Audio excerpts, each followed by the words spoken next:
आज ही क्लास में स्टार्ट करने जा रहे हैं अपने प्रैक्टिस सेट 40 को। तो जैसा कि आप सभी को पता है, हम HPSC असिस्टेंट प्रोफेसर हिंदी साहित्य विषय से प्रैक्टिस सीरीज चला रहे हैं। तो जो हमारी क्लास चल रही है वो किस संबंध में, गद्य साहित्य पर आधारित है। और गद्य साहित्य में भी हमारा टॉपिक कौन सा है, हिंदी कहानी है। ठीक है, तो आज ही क्लास में हम क्या है, हिंदी कहानियों में जो विभिन्न विद्वान आए, जो लेखक आए, तो उनके संबंध में जो रचनाएँ हैं, कथन है, उन संबंध में क्या है हम यहाँ पर महत्वपूर्ण प्रश्न करेंगे। देखिए, जो ये प्रैक्टिस सीरीज है ये सिर्फ HPSC असिस्टेंट प्रोफेसर के लिए ही नहीं है, बल्कि आप किसी भी स्टेट के असिस्टेंट प्रोफेसर की तैयारी करना चाह रहे हैं और आपको प्रैक्टिस लगानी है तो क्या है, आप ये सीरीज़ देख सकते हैं। साथ ही वो स्टूडेंट जो UGC नेट का एग्ज़ाम अब जून में देंगे तो उनके लिए भी ये जो क्लास है बेनिफिट होगी। ठीक है, तो जैसा कि आप सभी को पता है कि हिंदी का जो सिलेबस होता है वो सेम ही रहता है ना। तो प्रैक्टिस के तौर पर ये सीरीज़ आपके लिए काफ़ी लाभदायक होगी। तो स्टार्ट करते हैं अपनी क्लास को। तो देख लेते हैं हम अपने पहले प्रश्न को। पहला प्रश्न है हमारा कि हिंदी कहानी का विकास किस पत्रिका से माना जाता है। महत्वपूर्ण ये प्रश्न UGC नेट में पूछा गया है, साथ ही असिस्टेंट प्रोफेसर में भी देखने को मिला है। अगर हम बात करें हिंदी कहानी का विकास किस पत्रिका से माना जाता है, तो ऑप्शन है सरस्वती, हंस, माधुरी, कविवचन, सुधा। तो देखिए, सीधी बात है कि हिंदी कहानी का विकास किस पत्रिका से प्रारंभ हुआ या फिर किस पत्रिका में कहानियाँ छपना स्टार्ट हुई, तो वो किस में हुई थी, सरस्वती में। ध्यान देंगे कब हुई थी, सरस्वती में।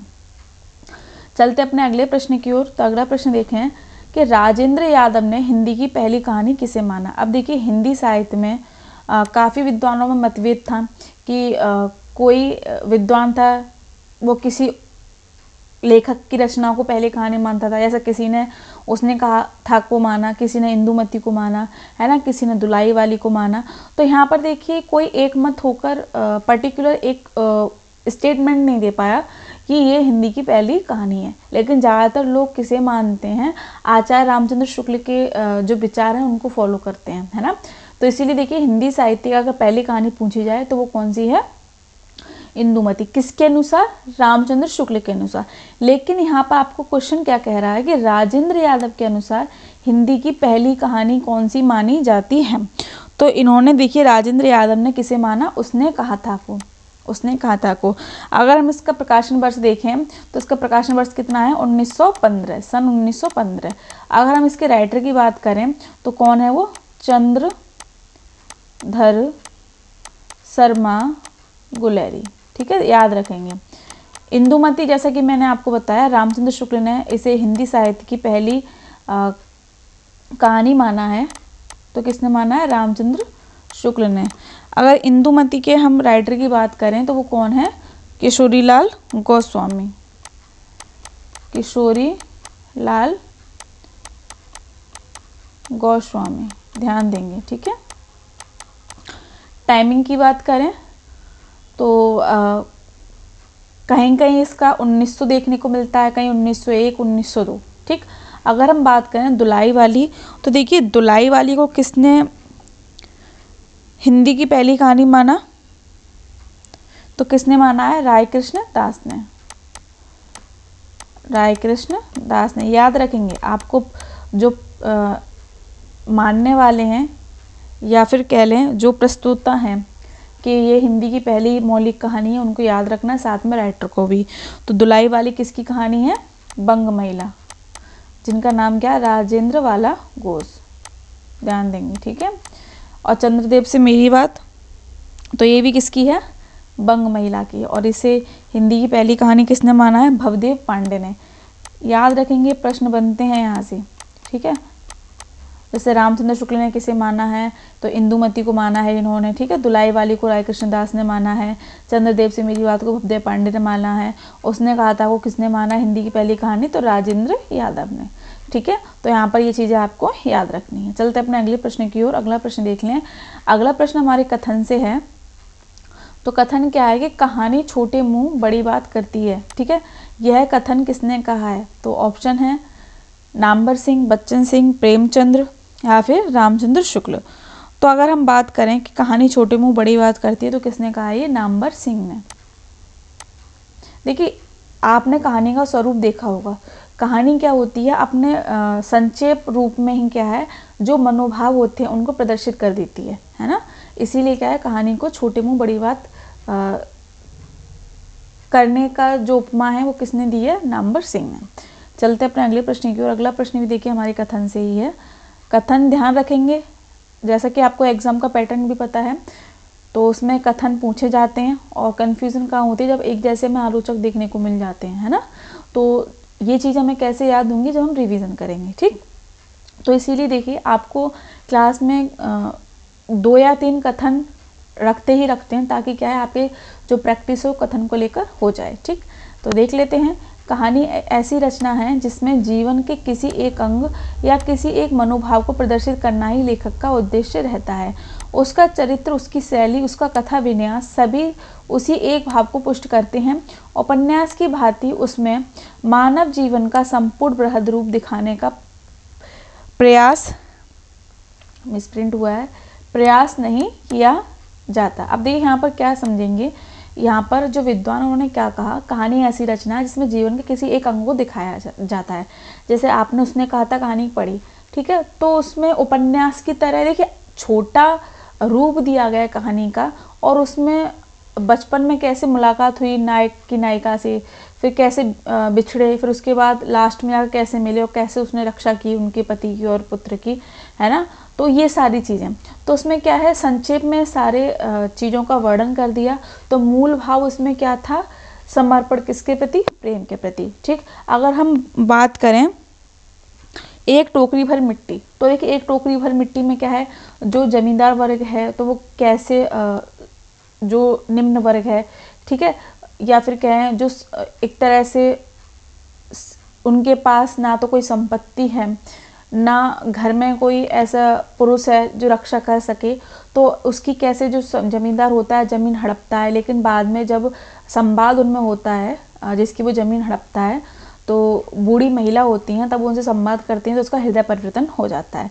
तो इसमें देखिए जो जमींदार वर्ग है उसकी जो मानसिकता होती है, कुत्सिकता होती है, उसको दिखाया है। बाद में जाके क्या है, कहानी आदर्शवाद की ओर चली जाती है कि वो जमींदार क्या होता है, उस चीज़ को छोड़ देता है, उसका हृदय परिवर्तन हो जाता है, लेकिन वास्तविकता में ऐसा बहुत कम देखने को मिलता है, ठीक है। तो उसमें क्या भाव दिखाया गया, यही कि कैसे जमींदार वर्ग और निम्न वर्ग को कैसे उनकी जो चीज़ें होती हैं हड़पता है, उन पर अपनी व्यक्तिगत अधिकार समझता है ना। तो इस भाव को दिखाया गया है। साथ ही जो निम्न वर्ग है, ठीक है, तो उनकी जो मार्मिक चित्रण है उनके जीवन का, है ना, कितने असहाय हैं, ठीक है, यहाँ तक कि वो अपने हक के लिए नहीं लड़ सकते। तो इस भाव का वर्णन क्या है, किया है। तो ये क्या चीज़ उदाहरण क्यों दे रही हूँ, आपको समझाने के लिए। जैसा कि यहाँ पर प्रेमचंद्र ने ये कथन बोला है कि कहानी ऐसी रचना है जिसमें जीवन के किसी एक अंग को दिखाया जाता है, ठीक है, ना कि उपन्यास के भांति संपूर्ण जीवन को दिखाया। देखिए आप उपन्यास देखेंगे, उपन्यास कितने बड़े बड़े होते हैं, है ना, कितने बड़े बड़े उपन्यास होते हैं। तो काफ़ी उपन्यास तो ऐसे होते हैं जिसमें पात्रों की संख्या बहुत होती है, याद भी नहीं होते हमें पात्र, है ना। तो जो कहानी है वो संक्षेप रूप है, तो इसमें भावों का जो एक तरह से कहें निर्वहन है वो पूर्ण रूप से कर दिया जाता है संक्षेप में, ठीक है। चलते अपने अगले प्रश्न की ओर। अगला प्रश्न देखें।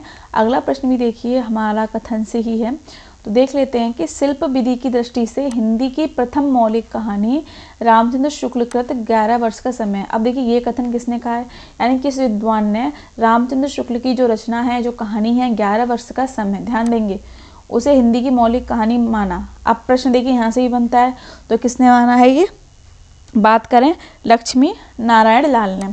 जो 11 वर्ष का समय है उसकी जो टाइम पीरियड है वो कितना है, सन 1903 में। तो लक्ष्मी नारायण लाल ने क्या कहा है, हिंदी की पहली मौलिक कहानी है। अगर हम बात करें देवी प्रसाद वर्मा की, तो देवी प्रसाद वर्मा ने किसे हिंदी की पहली मौलिक कहानी माना है, तो इसको भी याद रखेंगे। जैसे मैंने अभी आपको उदाहरण दिया था, एक टोकरी भर मिट्टी, एक टोकरी भर मिट्टी, ठीक है। और एक इसकी रचना है माधवराव सप्रे, ठीक। अब बात करें कि बच्चन सिंह ने किसे हिंदी की मौलिक कहानी माना है, तो इन्होंने देखी प्रणयिनी परिणय,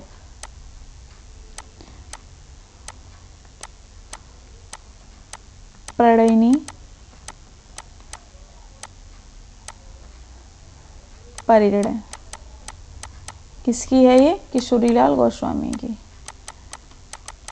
किशोरीलाल गोस्वामी। ठीक है। राजेंद्र बड़वालिया ने किसी हिंदी की मौलिक कहानी माना महत्वपूर्ण है, तो इन्होंने माना एक जमींदार का दृष्टांत। एक जमींदार का दृष्टांत, दृष्टांत। ठीक है, ध्यान देंगे। इसके रचनाकार कौन है? रेवरेंड जे न्यूटन। ठीक है,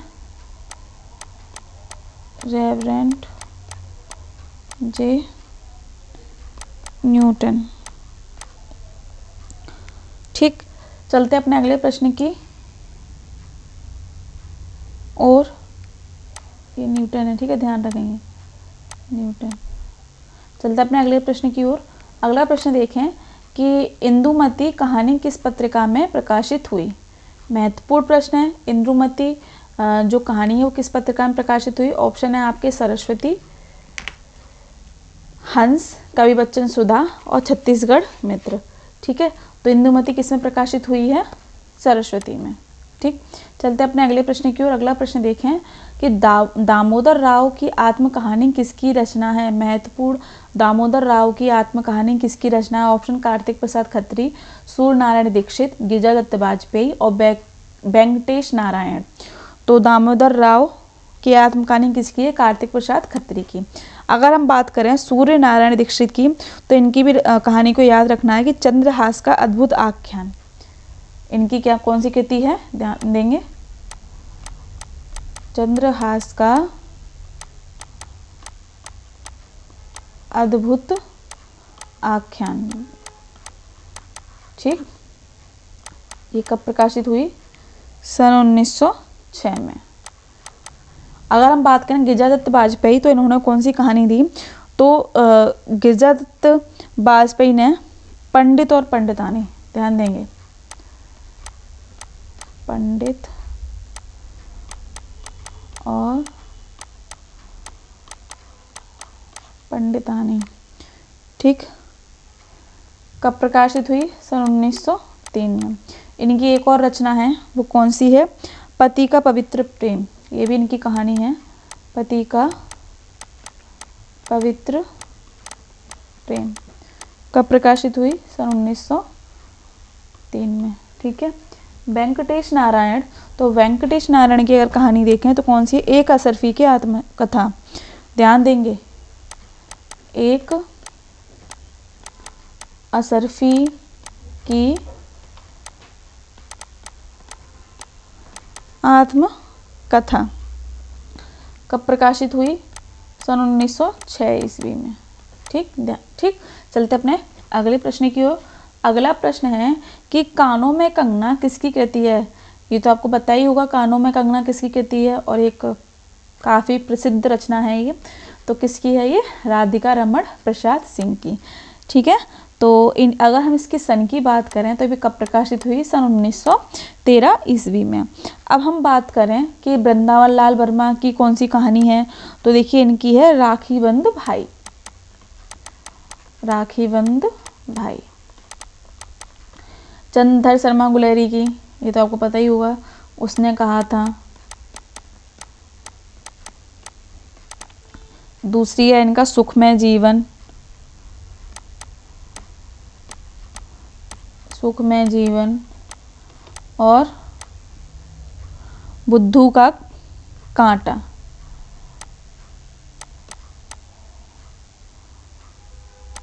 बुद्धू का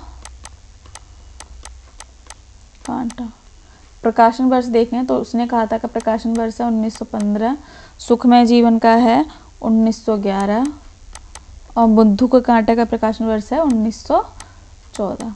ठीक है, अगर हम बात करें कि उसने कहा था कहाँ प्रकाशित हुई, तो कहाँ प्रकाशित हुई थी? सरस्वती पत्रिका में। प्रश्न बनता है, ठीक है, सरस्वती पत्रिका में।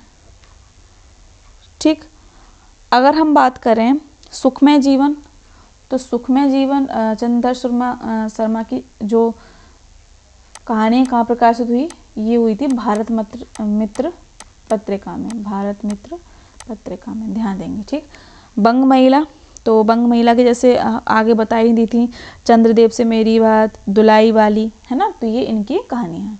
चलते अपने अगले प्रश्न की ओर। अगला प्रश्न देखें कि प्रेमचंद्र का पहला कहानी संग्रह कौन सा है? महत्वपूर्ण प्रश्न। प्रेमचंद्र का पहला कहानी संग्रह पूछा गया है। ठीक है, कहानी नहीं पूछी, कहानी संग्रह पूछा है, तो कौन सा है? सोजे वतन। ध्यान देंगे, कौन सा है? सोजे वतन। ठीक है, कौन सा है? सोजे वतन। अगर हम इसके प्रकाशन की बात करें तो कब माना जाता है? सन 1907 में। सन 1907 में ये उर्दू में इसका प्रकाशन हुआ था, या फिर कहें उर्दू में लिखा गया इनका पहला कहानी संग्रह है। ठीक, अगर हम बात करें हिंदी में लिखा गया पहला कहानी संग्रह, तो वो कौन होगा? सप्त सरोज। ये हिंदी में लिखा गया इनका पहला कहानी संग्रह है। ठीक है, पहला कहानी संग्रह।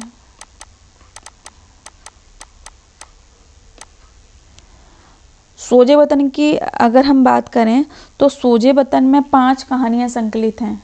कितनी? लिख देते हैं, 5 कहानियां। ठीक, चलते हैं अपने अगले प्रश्न की ओर। अगला प्रश्न देखते हैं कि प्रेमचंद की हिंदी में पहली कहानी कौन सी है? इससे पहले जो हमारा प्रश्न था उसमें हमने कहानी संग्रह पूछा, तो उन्होंने सिर्फ यही प्रश्न ये था कि प्रेमचंद का पहला कहानी संग्रह, तो उसमें कोई भाषा नहीं थी। ठीक है, तो पहला कहानी संग्रह था सोजे वतन, जो उर्दू में लिखा गया। अगर हिंदी में कहानी संग्रह की बात करेंगे तो हिंदी में कौन सा था? सप्त सरोज। ठीक, अब हम बात करते हैं कि हिंदी की पहली कहानी कौन सी है। तो प्रश्न ऑप्शन है आपके सौत, पंच परमेश्वर, बड़े घर की बेटी, नमक का दरोगा। तो देखिए हिंदी की जो पहली कहानी है वो कौन सी है? सौत। ध्यान देंगे, हिंदी की पहली कहानी तो है सौत। अगर हम प्रेमचंद की पहली कहानी की बात करेंगे, ठीक है, प्रेमचंद की पहली कहानी, हमने भाषा नहीं दी है यहाँ पर, तो कौन सी है? बड़े घर की बेटी। ये उर्दू में लिखी गई थी, फिर बाद में क्या है, इसका अनुवाद किया गया। ध्यान देंगे, पंच परमेश्वर के विषय में जाने हैं तो बच्चन सिंह ने, पंच परमेश्वर को बच्चन सिंह ने इनकी हिंदी की पहली कहानी माना है। पहली कहानी माना है। ठीक, तो ये याद रखेंगे। प्रेमचंद की हिंदी की पहली कहानी कौन सी है? सौत। पंच परमेश्वर को किसने माना है? बच्चन सिंह ने। और अगर हम बात करें कि प्रेमचंद की पहली कहानी, तो हिंदी इसमें नहीं कही गई है, उर्दू में इन्होंने लिखी थी, बड़े घर की बेटी। बाद में इसका अनुवाद हुआ किसमें? हिंदी में। लेकिन हिंदी में जो मौलिक पहली कहानी लिखी थी वो थी इनकी सौत कहानी। ठीक है, चलते अपने अगले प्रश्न की ओर। अगला प्रश्न देखें कि प्रेमचंद को कथा सम्राट की उपाधि किसने दी है? महत्वपूर्ण प्रश्न है, ये प्रश्न कई बार पूछा गया है। तो ऑप्शन है शरतचंद्र, रामविलास शर्मा, नामवर सिंह, रामचंद्र शुक्ल। तो किसने दी है? शरतचंद्र ने। ठीक है, ये बंगला साहित्य के प्रसिद्ध रचनाकार थे, लेखक थे। तो इन्होंने प्रेमचंद को कथा सम्राट की उपाधि प्रदान की है, कथा सम्राट के नाम से इन्होंने पुकारा। चलते अपने अगले प्रश्न की ओर। अगला प्रश्न है कि कबीर के बाद प्रेमचंद को सबसे बड़ा व्यंग्यकार किसने घोषित किया? महत्वपूर्ण प्रश्न। कबीर के बाद प्रेमचंद को सबसे बड़ा व्यंग्यकार किसने माना है? ऑप्शन है रामविलास शर्मा, नामवर सिंह, नगेंद्र, बच्चन सिंह। तो किसने माना है? रामविलास शर्मा ने। तो और ये इन्होंने किस पुस्तक में लिखा है? इन्होंने अपनी पुस्तक प्रेमचंद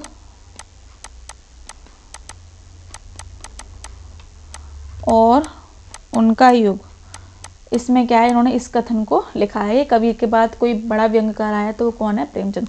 अब इन्होंने व्यंग्यकार क्यों माना है? देखिए प्रेमचंद की आप रचनाएं देखोगे तो स्टार्टिंग में उन्होंने देखिए आदर्शवाद से स्टार्ट की। ठीक है, उसके बाद क्या है, यथार्थ में आ गए। तो यथार्थ में आप इनकी जो रचनाएं देखोगे तो उसमें सीधे सीधे इन्होंने व्यंग्य किए हैं, जो सामाजिक कुत्सित परंपराएं हैं या फिर जो सरकार की कुनीतियां हैं, है ना, जो विसंगतियां हैं, तो उन पर क्या है, इन्होंने रचनाएं लिखी और उन पर कटाक्ष किए। ठीक, चलते अपने अगले प्रश्न की ओर। अगला प्रश्न है कि जयशंकर प्रसाद का प्रथम कहानी संग्रह कौन सा है?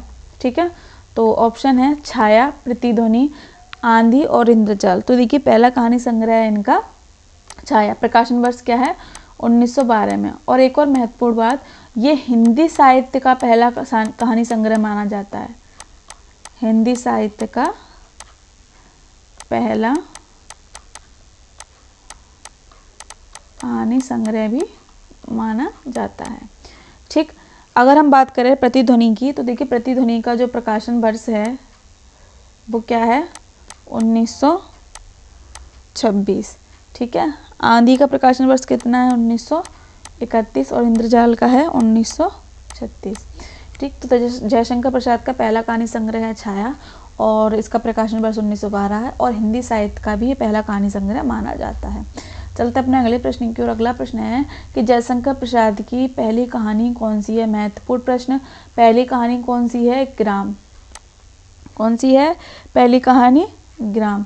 सन की बात करें, सन 1911 में ये प्रकाशित हुआ। ठीक है, और ये किस पत्रिका में प्रकाशित हुआ ये भी आपको पता होना चाहिए, इंदु पत्रिका में।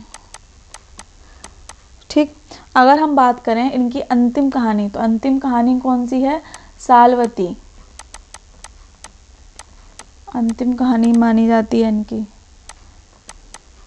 ठीक है, दूसरी बात, जयशंकर प्रसाद ने कितनी कहानियां लिखी, तो इन्होंने कुल 70 कहानियां लिखी हैं। ठीक है, कितनी 70 कहानियां।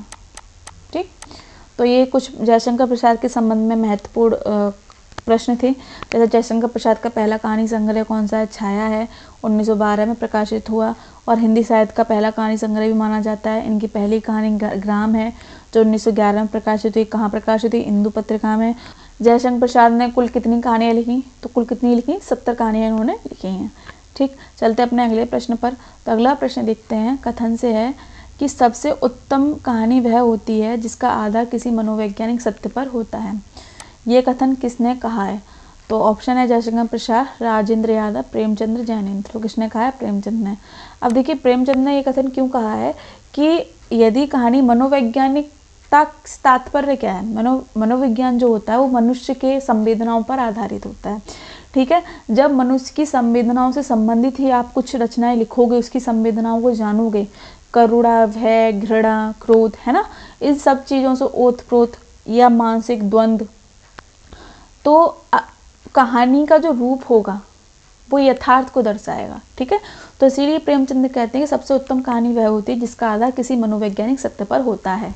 ठीक है, ना कि कोई काल्पनिकता पर। ध्यान देंगे इस चीज़ को। तो आज की क्लास में हमने आपको कहानी संबंधित, हिंदी कहानी संबंधित जो महत्वपूर्ण लेखक थे उनके संबंध में कथन जो प्रश्न हैं, ठीक है, साथ ही जो कथन थे वो कराए।